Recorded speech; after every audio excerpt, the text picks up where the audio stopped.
Thanks very much, Jeff. Hi, everybody. Thanks for showing up. Why did I do what I did? About 2016, which is the height of the collapse of the prison service after austerity.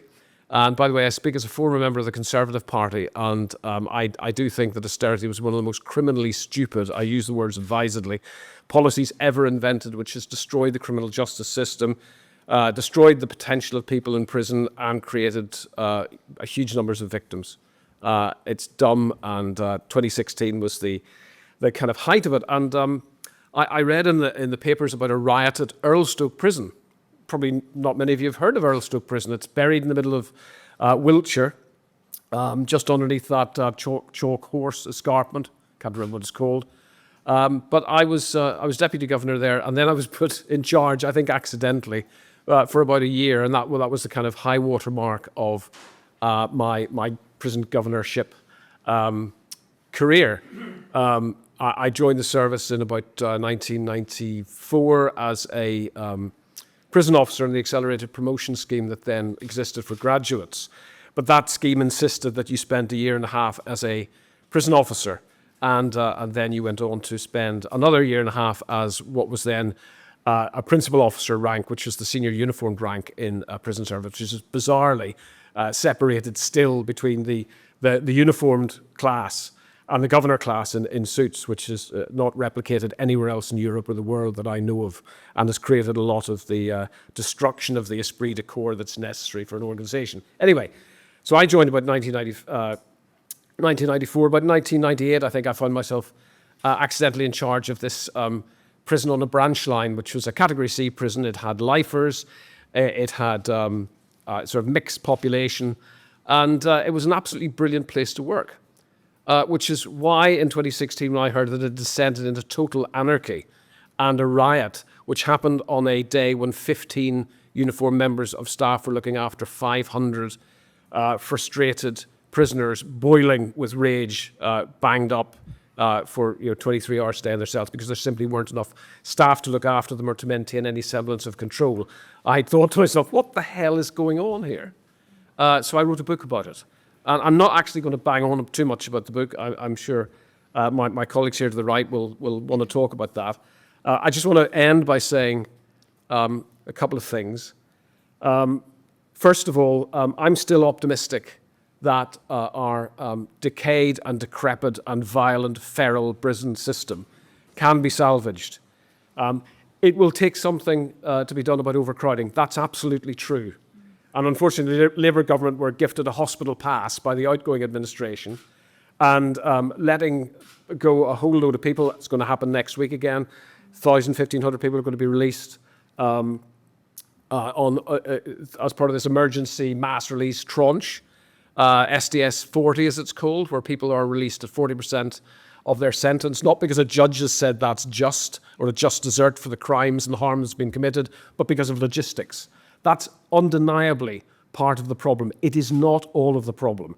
And very few people are talking about the cultural decay that has contributed to the absolute disaster of our prison system. Why do I say that? Well, pick up virtually any one of Charlie Taylor's, the independent Chief Inspector of Prison, pick up any one of his reports recently, the vast majority of which have been absolutely excoriating about conditions inside prisons. We've got a prison service bureaucracy of over 5,000 people at in Petty, France, not far from here, besides St James Park Tube Station. Why does it take the random accident of an independent inspection of places that are not overcrowded? And there's one recently, HMP Manchester, Strangeways, as you know, which was the seat of the last riots, national insurrection in 1990. Why does it take that accident to reveal to the public and apparently the bureaucracy how bad the system is and how useless they have been at supporting frontline staff to deliver prisons with a purpose? And the purpose of prisons, and I'm absolutely unapologetic about that, is firstly punishment. It is retribution. Okay? If it's retribution alone, it's an immoral waste of time that makes people worse and creates more victims. So it should be prisons with a purpose, about retribution, and also rehabilitation. People talk about a rehabilitative culture. It's a total fantasy. It does not exist in 90% of our prisons. Why does it not exist? Because there is no order and there is no control and the state is not in charge. And I'm here to tell you this. People misunderstand the idea, the concept of order and control routinely, especially from the progressive arm of the criminal justice commentariat, who will always read into that oppression. If you have terrified staff who are not in charge, okay, nothing else hopeful can happen. That is foundational. Safety, order, control, discipline, predictability, to everything else good that can happen. When I was in charge of security at Wandsworth Prison, just to finish this point, and that was back in the mid-1990s, we were the biggest gang in the prison, the people that wore the uniforms. We were totally in charge. Was it a utopian place? Absolutely not. And there were problems of racism, there were problems of corruption, racism in staff I'm talking about, just to be clear.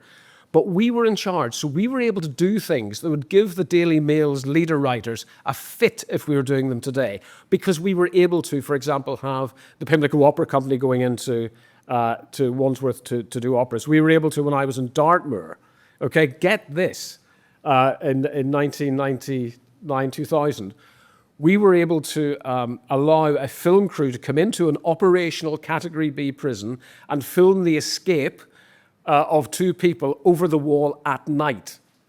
It was for a film called Prison Break, which starred James Nesbitt and Timothy Spall.